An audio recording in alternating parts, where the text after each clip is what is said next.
What up peeps, it's your boy Sherlock, and as always, thank you guys for joining me. Today we're going to be discussing a very controversial topic, and more specifically, we're going to be discussing Kaido and his development as a character. But I do want to preface that this is not a Wano hating video, nor is it an Oda hating video. I just wanted to give my opinions on the arc, and more specifically, Kaido as a character. But before we get started, I just wanted to remind you to like the video and sub to the channel just to support the channel. I appreciate it so much, but with that being said, let's get started. With Kaido, Oda was able to sell us a bridge in a desert with promises it was going to flood, but it never flooded.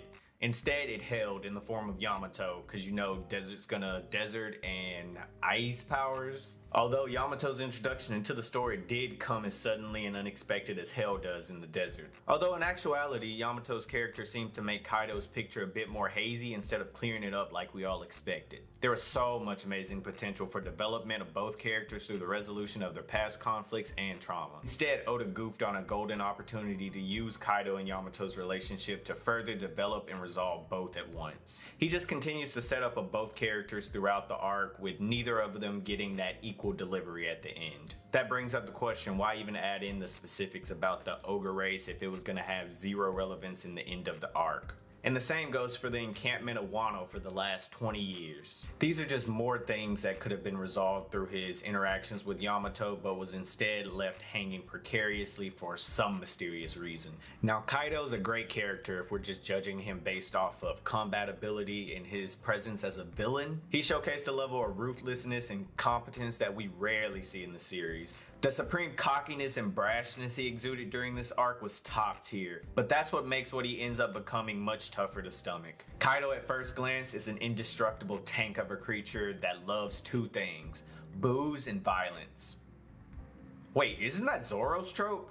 Anyways, as Kaido's involvement in the story begins to become more integral, he becomes more interesting and intriguing. It's set up in a way that gives the impression that Oda is developing a character he plans to slowly peel back the layers with and then deliver. But turns out, after peeling back those layers, he was just hollowed the whole time.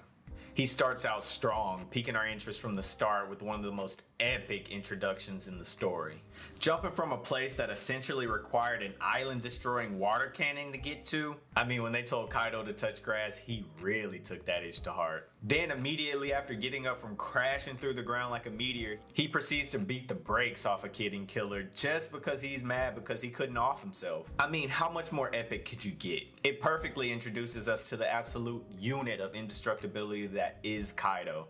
But it also gives us the tragic flaw trope Oda loves to add into his characters. His self-destructive alcoholic tendencies planted the first seeds of belief in the community that Oda was going somewhere big, and that the revelation of his reasonings would be the making of an amazing character, if not possibly the best in the series. He then begins to build on the supposed complexities of Kaido through the Oden flashback in the beginning sections of Onigashima. But then Oda adds more. He thickens the Kaido plot by adding in that he knows of Joy Boy, and then he's also in Wano for a specific reason. Build up on build up on build up, perfectly poised to culminate and catapult Kaido into the best character debates. But we definitely get shorted of that, and there's no way around that in my opinion. Especially for a character that showed so much promise and competence. All those moments from beheading Orochi to destroying Luffy twice and immediately proceeding down below to end the war. Hell, even the way he disposed of Kinemon. Those were all such great moments for his character. But for some reason, Oda decides to reverse everything I just mentioned.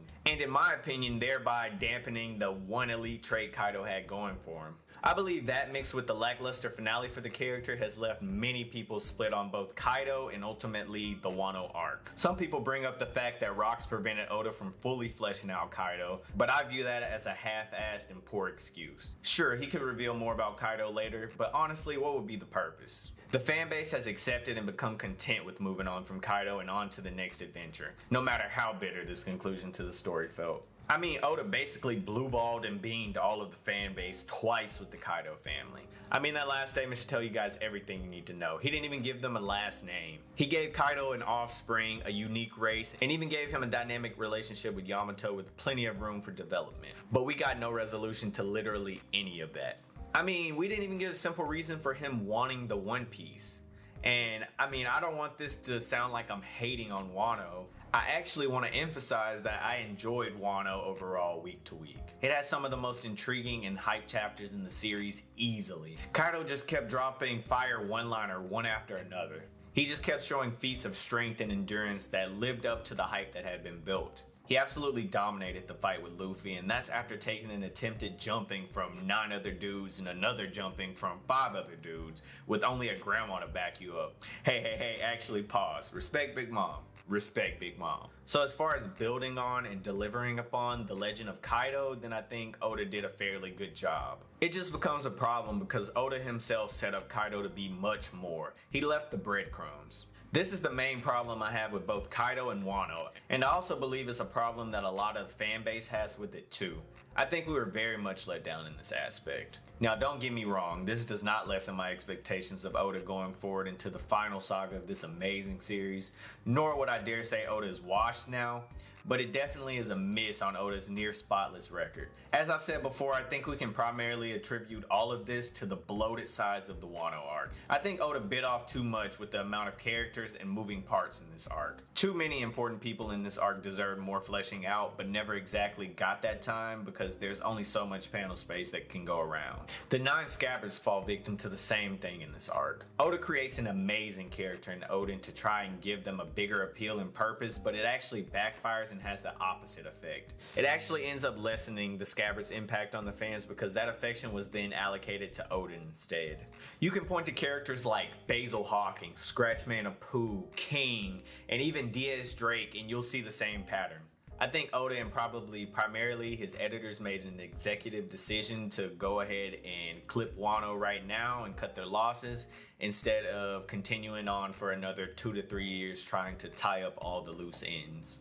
There's also rumblings that trying to line up Shanks' appearance in the manga with the release of film Red was also a big part of their reasoning, which for me would be so disappointing, but at the end of the day I know it's a business and that's just how things go in a business. So I think the best we can hope for is maybe some resolution with Kaido and Yamato and maybe a Yamato inspired cover story. I'm a huge believer that the next cover story is going to be Yamato's adventures around Wano. Though I'm not too sure how the community would take getting this info in a cover story, nor do I think they'd be happy with Kaido coming back into the story.